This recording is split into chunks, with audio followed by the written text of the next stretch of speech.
What's up, kings and queens? Welcome back to another awesome video. If you are new tuning in, go ahead and subscribe and support, all right?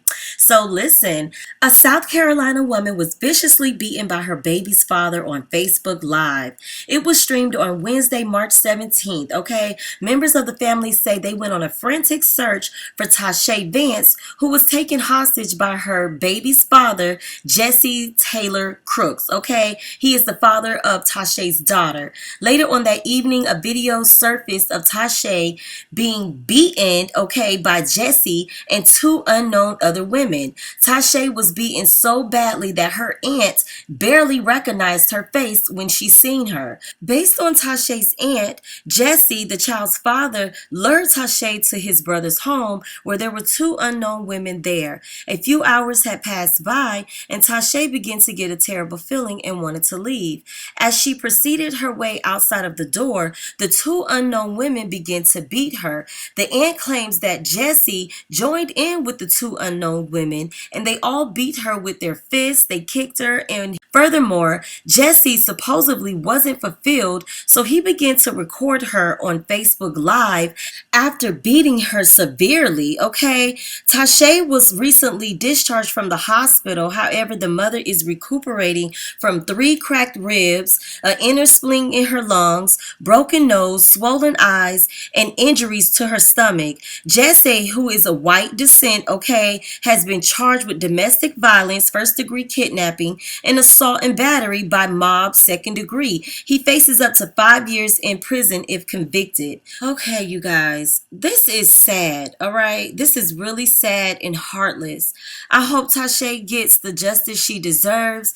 5 years is not long enough. And the two women that helped Jesse needs to serve just as much time as him, because those two other women probably had hate in their heart for them to beat this woman viciously without even knowing her, okay?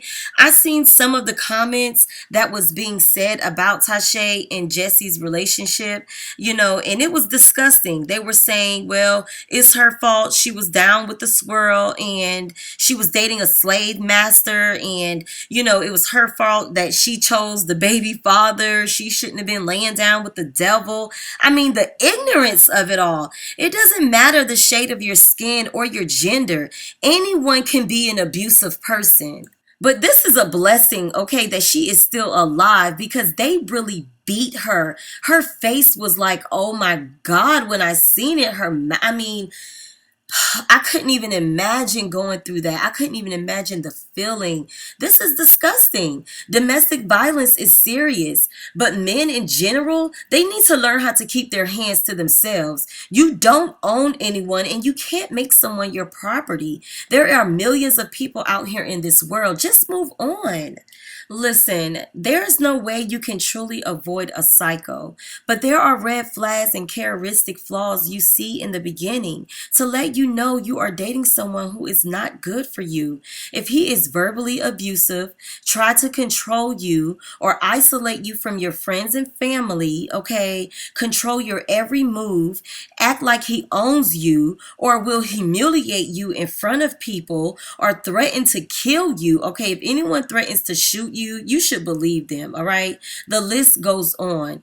Get a restraining order. File a police report. Don't be afraid to go to authorities.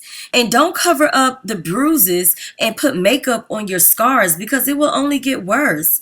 I know there probably is someone out there who feels like they can't leave because they have no money, or is a stay-at-home mom and they may have children. Well, my advice to you is get a personal relationship with God, because prayer and Jesus work. Pick up a hobby, maybe start selling things online to make money, or simply get the courage to call a help abuse hotline and leave, okay? Because when a weak man knows that you don't have anything, they will use that to their advantage. They will talk to you and treat you like trash because they know you don't have the strength to leave. If you see the red flags, don't bring a baby into the chaos. It will only make things worse, because now you have to worry about your child being abused. Look, I don't date alcoholics or a man that will call me disrespectful names like H's and B's, okay? Because abusive men overall, they are master manipulators. An abusive person will blame you for their anger